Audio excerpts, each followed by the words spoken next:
Can we give her another round of applause? Applause. Yeah. Um, so if you guys participated in it, on your name tags, you had the reality is. Okay, so, and you were asked to like talk to someone that you didn't know, um, if you read the sign on the table, and talk about that. So then thinking about that, if you would like to share that, or if you have any questions for Sharayna, I don't see any questions on our Twitter. Does no one have Twitter? Okay. That's okay. Good excuse. Good excuse. Um, Bob. Okay, I'm gonna repeat that for the cameras. So if you're gonna ask for any grant from Baltimore City, what would it be?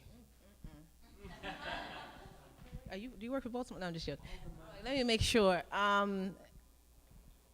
Ultimately, my vision is to build I would ask Baltimore City to give me money to actually build a facility that is housed kind of in the connecting piece of North Avenue, not Station North, because Catherine Dunham, who was a anthropologist, a dancer, she went back to her neighborhood, East St. Louis, and she actually built a facility that not only taught young people creativity, but helped support education, did GED classes. It wasn't computers at the time, but really was able to bring in the community.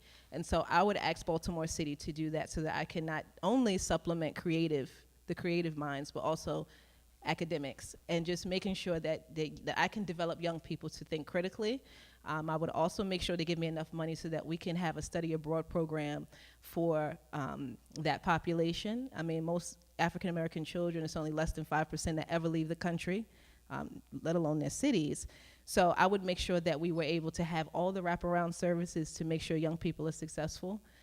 So I would ask them for that, as well as making sure that we can get a facility that we ain't got to pay for. We ain't even got to pay BG&E. Yeah, that's serious. Okay, so you have a daughter. What's your daughter's name again? Naya. So little Naya, she realizes now that African American women can be dancers. So now, how can she make that dream of hers come true? So I always tell parents that success, particularly in the arts, is not just you saying, let me sign my child up. It has to be the parent taking a third. I have to take a third of that responsibility in the child.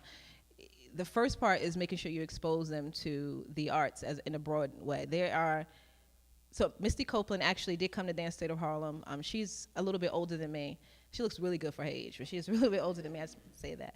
But no, Misty Copeland worked with us when we do these in-studio things at Dance State of Harlem, and she did that with us a couple of years ago, and she does come back. But there are tons, Arthur Mitchell himself, in 1968, after King was assassinated, okay, and this is history that I learned just being there, but he decided to get off of a plane, going to Brazil to start a ballet company there, and go back and teach ballet in the basement. And so what I'm saying is, if I had not seen those women, and so if you go online and you Google Dance State of Harlem in the 60s, you'll see black women and Spanish women and, afros and, on point. And so seeing those images, and it's not just Africa, it's not even ballerinas, but just seeing images of yourself, seeing images of other people that are achieving excellence in those fields, that's number one. Number two, of course, we have classes here. We start as young as 3. And I would also, if she really wants to be a ballerina, again, you have to expose her to what that commitment is. So one of the things that you'll notice is that high quality is something that I promote. So that, people say, oh, you have a community program. I don't even know what that term means, because don't we all live in a type of community? But when people say that, when funders say that, what they're talking about is you serve a certain population, or you do like a little bit of dance. No, I'm very serious. So I think that what she has to understand is that Misty Copeland, the dedication, her life changes. That's another thing that a lot of parents don't share. They'll sign their children up for like art, conservatory art or preparatory art, and they don't explain to them, listen, your life is about to change. I didn't have a life for my whole high school career. Like, my mother let me take 1 semester off, and it was terrible. I got into a lot of trouble. So we're not gonna go there. That's a whole nother talk. But anyway, what I'm saying is it starts from you, saying, listen, if you really want to do this, I can sign you up. You can take it to some shows. okay? And then, you get her in the process, and you consistently encourage her, because that's what Misty Copeland had a childhood that was a little turbulent, but she had people around her that still supported her, and that's what a lot of young people don't have. So I would say starting this great, Dad, that you even inquired about that. So that's a good start. I was a ballet dancer when I was little. I was, I had big feet, so they were like, no. So, anyway, end of my personal story. Other question, Jess. Hey, Jess was also with me last night. I told them. So we're both having our own reality checks. So the question was, has Sharayna engaged with any policymakers, and what does that look like? Yeah, so have they interacted with you in any way? So we've written to a lot of different, like our councilmen and so on and so forth. And no, we've had some people from the government. Well, I mean, I don't want to put anybody on blast. I mean, I don't mind. But one of the things that we taught in our last Spark of Genius workshop with the youth, with the young, we had 60 young girls here on a Saturday. It was a lot. But we taught them about advocacy. And I took them to the mayoral forum that was at MICA. So they were really excited. Of course, they can't vote because they are under 18, but they were really writing down the things that people were saying. And so in that moment, now I have no capacity. I'm just one person. But, if that's one of the things that I'd like to strengthen. I'd like to talk to people. So now that we have Catherine Pugh, who is allegedly going to be the mayor, you know what I mean? I had talked to one of her advisors before she got elected, before we knew about it. I said, there needs to be a position, or some type of liaison type of relationship at City Hall that actually, brings a voice to the things that actually need to happen, not just with the arts overall, but with youth. And really intentionally and looking at their whole development. So I don't do temporary programs. And a lot of the times the city only funds temporary programs. They'll say, Sharayna, can you go in for 4 weeks? Not really. What am I doing 4 weeks? That's 4 classes.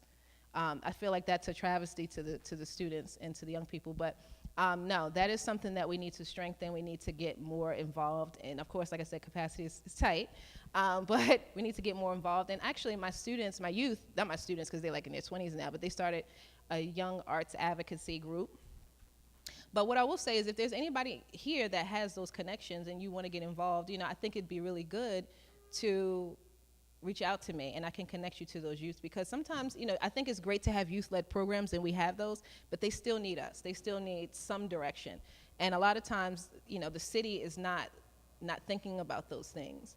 But that is a good question. And that is actually something that if I could push policy, I would be just as happy. I mean, I need some money too, but I would be just as happy because then that means that I'm really making a difference. And I would start with the school system. I just have a lot of ideas. So if you know somebody. All right, can we give her another round of applause? So, like she said, and like I mentioned before, she is taking amazing youth to Cuba. Muse360.org is the site. You can go on there and you can donate money. Just give her all your money. And dollar cents, high fives, in change. So yeah, just I think what Sharayna does, like I said before, is just an amazing program, amazing set of programs that really does just hands-on impact for these kids that she encounters. So thank you again for being our guest speaker, and thank you guys for being here. Thanks to 6 Point again, and the whole crew. They came with like 5 people, and I was like, oh, okay. They meant business. So thank you guys for showing up. Next month is, I believe it's Broken. That's in June. That's a theme, and we're going to have a special guest. I'm really excited. So we will post that up all on CreativeMornings.com, CreativeMornings.com/cities/BAL for Baltimore's site. So please check us out. If you haven't been following us, follow us. And if you're interested in volunteering, we've had people reach out about volunteering. Please send us an email. at baltimore@creativemornings.com, and we will get in touch with you. That's all. Have a great Friday, everyone. Oh, one more thing. So we do have a series of different fundraisers coming up, and I mean, you guys can go on our website. We have information here we can give you, and website is www.muse360.org, or Facebook as well. But we also have a fundraiser. Doobies is allowing this clothing company to do a fundraiser for Cuba on Saturday, and we have a couple of, so if you go there, if you go to Doobies, you'll see them outside, weather permitting. And then on our website, we started a philanthropic initiative for our communities called 500 for 5. So we're trying to get 500 people to donate $5 a month. It's a very small amount, but even if you don't have any money, if you say, Sharayna, I can come and volunteer, I have a lot of great skills, we want you to come and we want you to get involved. So I just wanted to make that last pitch, and that's it. Have a good weekend. Thanks, guys.